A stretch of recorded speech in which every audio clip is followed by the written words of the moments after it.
একবার দাদার সঙ্গে মাছ ধরতে গিয়ে আবু বিশাল একটা বোয়াল মাছ ধরেছিল। তখন ছিল আষাঢ় মাস, ঝরঝর বৃষ্টি পড়ছিল থেকে থেকে, আর বিদ্যুতের ঝলক আকাশের ওপরে সোনার দাগ কেটে পালিয়ে যাচ্ছিল মাঝে মাঝে।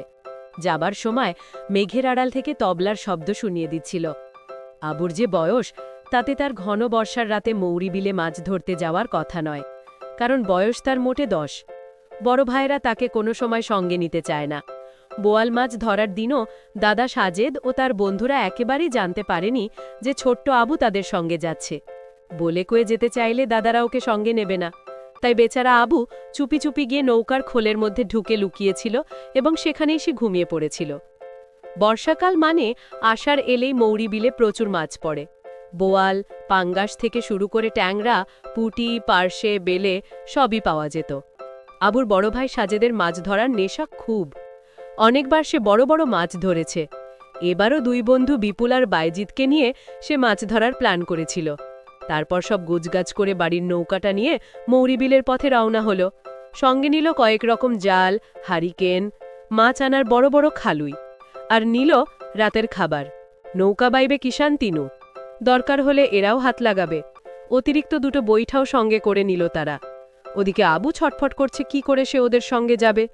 বিপুল ও বাইজিৎকে নিয়ে সাজেদ যখন নৌকায় মৌরি বিলে যাবার পাকাপাকি প্ল্যান করছিল, তখন আবু শুনে মনে মনে ঠিক করে ফেলল যে সে ওদের সঙ্গে যাবে, তাতে যা হয় হবে। আবুর এই গোপন প্ল্যান সাজেদরা কিছুই জানতে পারেনি। আকাশে মেঘ, তাই তারা সন্ধ্যার আগেই বেরিয়ে পড়ল। মাছ ধরা হবে রাতে। হারিকেনের আলো দেখলে মাছেরা কেমন যেন রাতকানা হয়ে যায়। তখন মাছ শিকারীরা জাল দিয়ে ধরে ফেলে সেই পথ ভোলা মাছগুলোকে। কিছু দূর যাবার পর ঝরঝর করে বৃষ্টি নামল। ওরা তিনজন ছাতা মাথায় দিল। মাথাল মাথায় তিনু নৌকার হাল ধরে বসে রইল। সন্ধ্যা হলো, বৃষ্টি থামল। হারিকেন জ্বালালো ওরা। একটু পরই হারিকেন নিবু নিবু হয়ে এলো। সাজেদ হারিকেনটা নাড়িয়ে দেখে তেল নেই একটুও তাতে। নৌকার খোলের মধ্যে কেরোসিন তেলের বোতল। পাটাতনের তক্তা তুলে দেখে সেখানে ছোট মতো কে যেন শুয়ে আছে। সাজেদ চেঁচিয়ে উঠল, এই বিপুল, এই বাইজিৎ, দেখ এখানে কে যেন শুয়ে আছে। কে আবার নৌকার খোলের মধ্যে শুতে যাবে? বোধহয় ধানের বস্তা। কিষানেরা নামাতে ভুলে গেছে। না, বস্তা না। এই কে তুই? কে কে বলে সাজেদ শোয়া ব্যক্তিকে ঠেলা দিল। আবু তখন হুড়মুড় করে উঠে বসে চোখ ডলতে ডলতে বলল, আমি আবু, বলেই সে কেঁদে দিল। সাজেদ বিস্মিত হয়ে বলল, আবু, তুই এখানে কি করে এলি? আজ তোকে পিটিয়ে ঠান্ডা করব।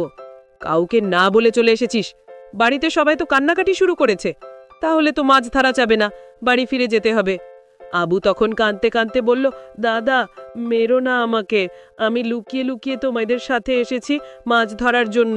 তবে কালুকে বলে এসেছি কেউ খুঁজলে বলে দিতে। ভালো কথা, বুদ্ধির কাজ করেছিস।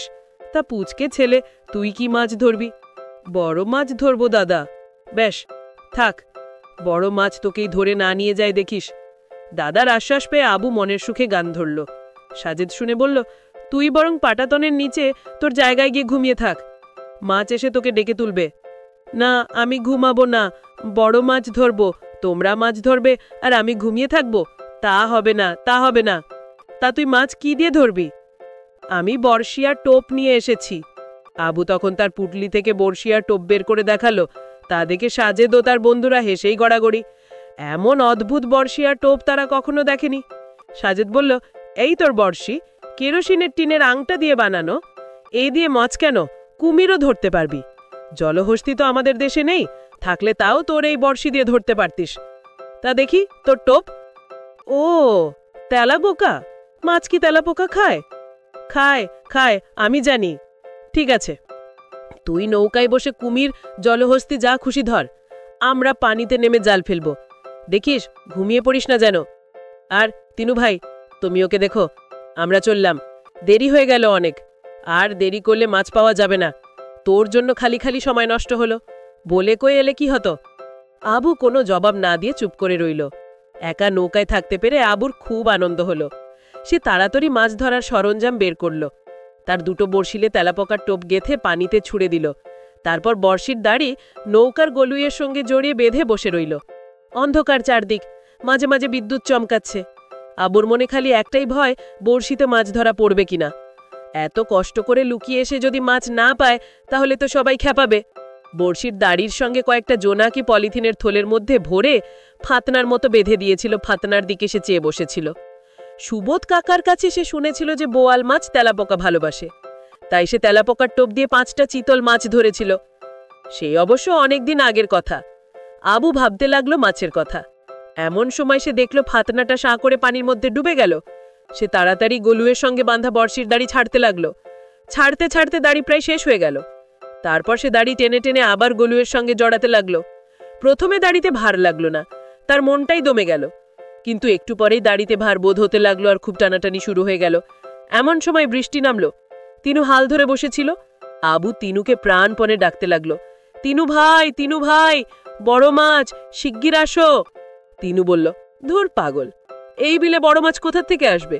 খাল বিল তো এখন মরেই গেছে। আগের দিন হলে কথা ছিল। না, বড় মাছ ধরেছি, তুমি এসো তিনু ভাই, আমার হাত কেটে যাচ্ছে। তিনু তখন এগিয়ে এসে বড়শির দাড়ি ধরল। তারা দুজনে ধরে দাড়ি জড়াতে লাগলো হালের খুঁটির সঙ্গে। জড়াতে জড়াতে ওরা দুজন একদম ক্লান্ত হয়ে গেল। বৃষ্টি তখনও ঝরছে, ওরা ভিজে একাকার। কিন্তু সেদিকে খেয়াল না করে ওরা বড়শির দাড়ি টেনেই যেতে লাগলো। টানতে টানতে শেষে একটা হ্যাচকা টান দিতে বড় কি যেন একটা নৌকার খোলের মধ্যে এসে দড়াম করে একটা এসে পড়ল, আর আলো পাথাড়ি লাফালাফি করতে লাগলো। তাতে নৌকা প্রায় ডুবে যাওয়ার মতো হলো। জোরে বিদ্যুৎ চমকালো। ওরা সেই আলোতেই দেখলো বড় আকারের একটা বোয়াল মাছ, প্রায় আবুর সমান। বোয়াল লাফাতে লাগলো। তিনু তখন খোলের তলা থেকে একটা বস্তা এনে বোয়ালের গায়ে চাপা দিল। খানিকক্ষণ ধস্তাধস্তি করে বোয়াল শান্ত হলো। আবুর খুশির নাচ তখন কে দেখে? এমন সময় সাজেদরা ফিরে এলো। আজ তাদের জালে পুঁটি ছাড়া কিছুই ধরা পড়েনি, তাই রাগ করে তারা তাড়াতাড়ি চলে এসেছে। এসেই দেখে আবুর বিশাল বোয়াল। দেখে তাদের বিশ্বাস হতে চায় না। এই আবু, অত বড় বোয়াল কোথা থেকে এলো? আবু বলল, পানি থেকে, আর আমি ধরেছি।